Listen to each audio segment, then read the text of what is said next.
Hello students, मेरे इस video channel में आपका स्वागत है। आज मैं इस वीडियो के माध्यम से सेमेस्टर एग्ज़ाम से संबंधित एक ज़रूरी सूचना दे रहा हूं। इसलिए आप मेरे इस वीडियो को अपने अधिक से अधिक साथियों में शेयर करें और इस वीडियो को लाइक भी ज़रूर करें, सब्सक्राइब ज़रूर करें। अगर आप सब्सक्राइब नहीं करोगे तो आगे आने वाला वीडियो भी आपको समय पर प्राप्त नहीं हो सकेगा और अति आवश्यक सूचना भी आपको नहीं प्राप्त होगी।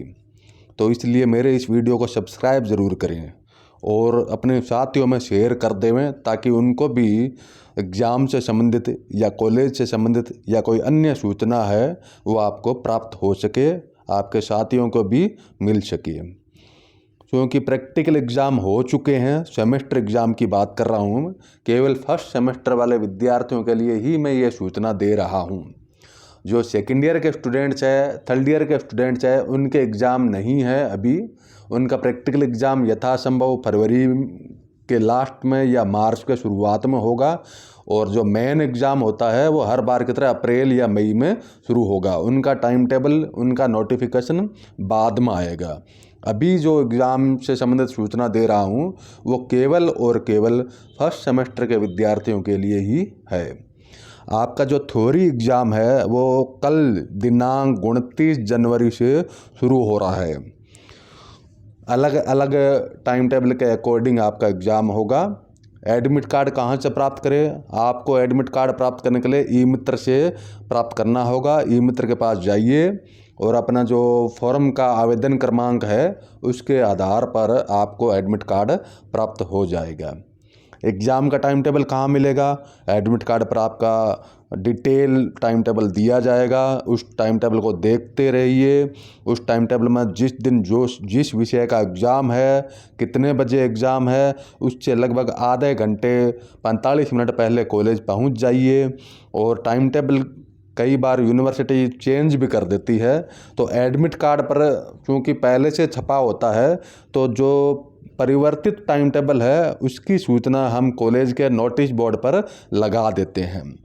तो इस बात का खास ध्यान रखें। इसकी संभावना हालांकि बहुत कम होती है, पर कई बार ऐसी परिस्थितियां बन जाती है कि आपका किसी विषय का टाइम टेबल चेंज कर दिया जाता है।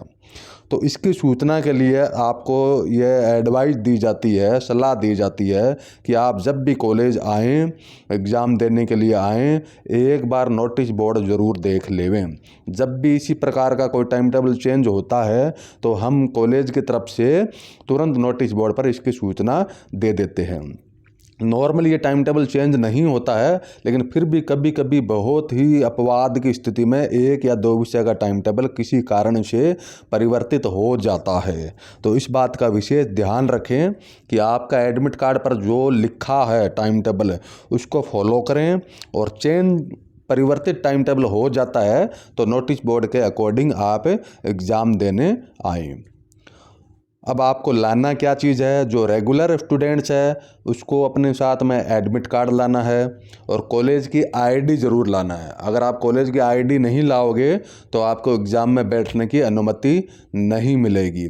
अब मान लीजिए किसी रेगुलर स्टूडेंट का आईडी उन्होंने कॉलेज से प्राप्त नहीं किया होगा या उसकी कॉलेज आईडी मतलब कहीं खो चुका है, तो उसके लिए आप एक बार के लिए अपनी कोई दूसरी आईडी यथा जैसे आधार कार्ड हो गया, वोटर आईडी कार्ड हो गया, ड्राइविंग लाइसेंस होगा, इस प्रकार की आईडी लेकर के आएँ जिसमें आपकी फ़ोटो लगी हो।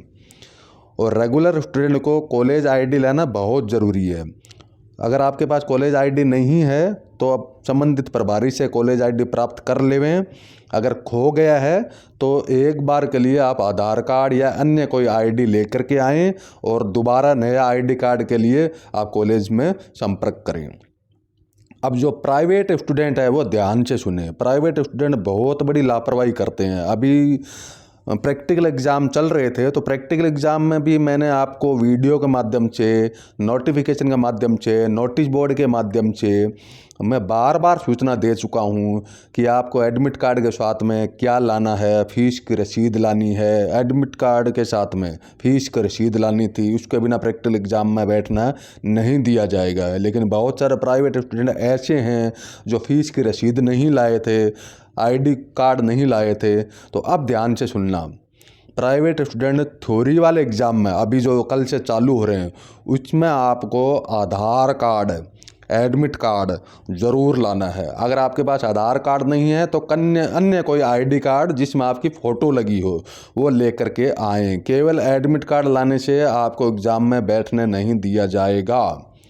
एडमिट कार्ड के साथ में कोई ना कोई ID होनी चाहिए।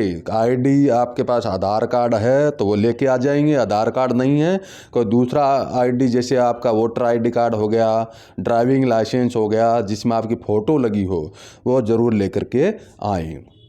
ये प्राइवेट स्टूडेंट के लिए ख़ास निर्देश दे रहा हूँ मैं, क्योंकि रेगुलर जो स्टूडेंट्स हैं अगर वो इस प्रकार से कॉलेज में आ जाते हैं तो हम उनको जानते हैं। तो रेगुलर स्टूडेंट की पूरी तरह से हम इंक्वायरी करके हमें उनको एग्ज़ाम में बैठा देते हैं। लेकिन प्राइवेट स्टूडेंट को हम जानते नहीं हैं, वह पहली बार एग्ज़ाम देने आ रहे हैं। तो इसलिए इस बात का विशेष ध्यान रखें कि एडमिट कार्ड के साथ में आधार कार्ड या अन्य कोई ID ज़रूर लेकर के आएँ।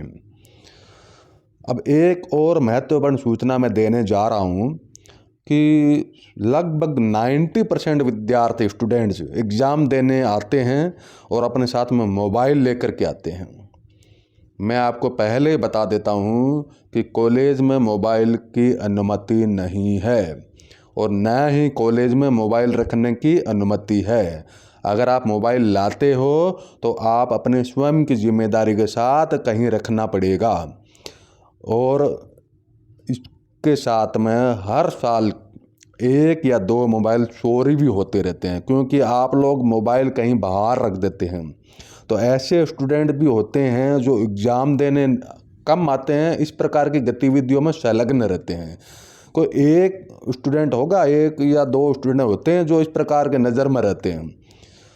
तो मैं सब पर ये नहीं कह रहा हूँ, लेकिन आप केवल एग्ज़ाम के समय इतना ध्यान रखें, केवल एग्ज़ाम के दिनों में मोबाइल लेकर के नहीं आए।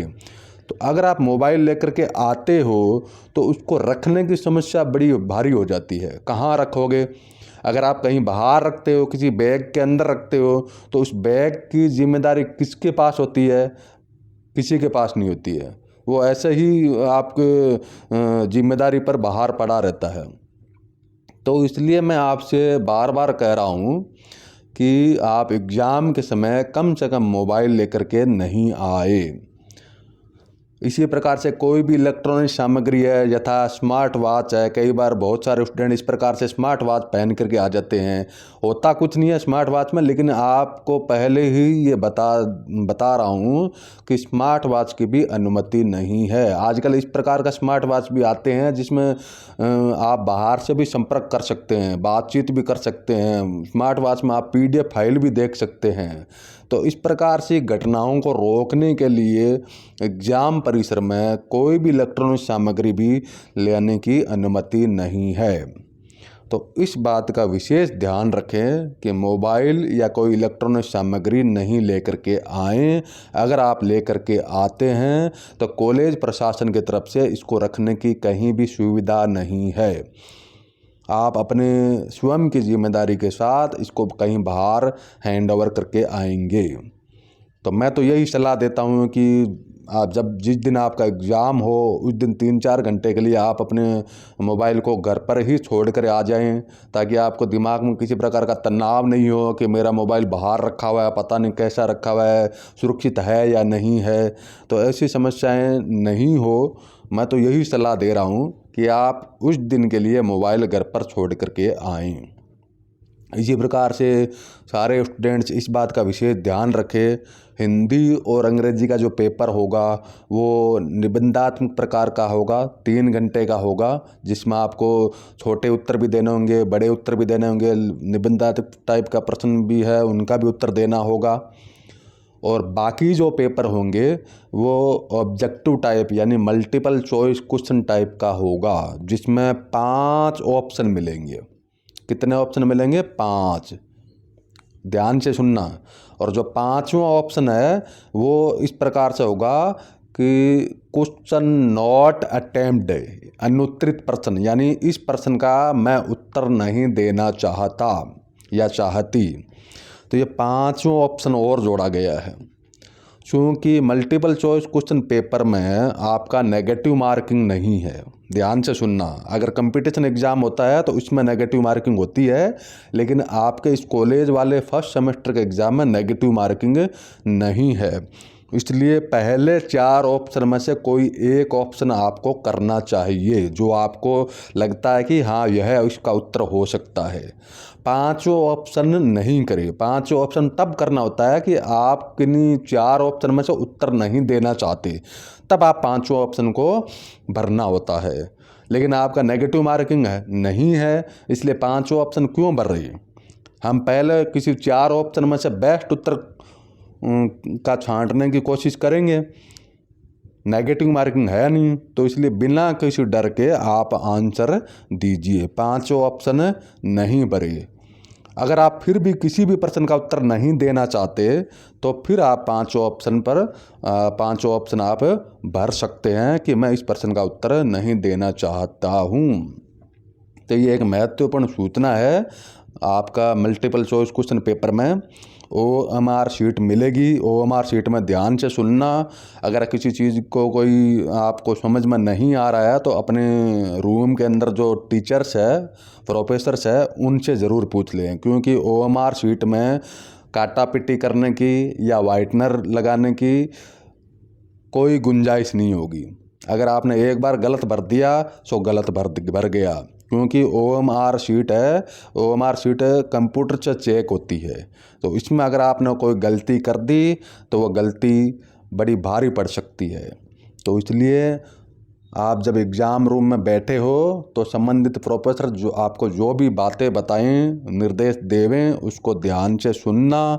नहीं समझ में आया तो वेट कर लेना, इंतज़ार कर लेना, सर से पूछ लेना कि इसमें क्या भरना है, किस प्रकार से करना है। 40 क्वेश्चन आएंगे, 1.5 घंटा का टाइम होगा। हिंदी और अंग्रेजी का पेपर 3 घंटे का एग्ज़ाम का होगा। तो 1.5 घंटे में आप आराम से अपने OMR शीट की फॉर्मेलिटी पूरी कर सकते हो। प्रत्येक प्रश्न को आराम से 2 या 3 बार पढ़ करके आंसर दे सकते हो।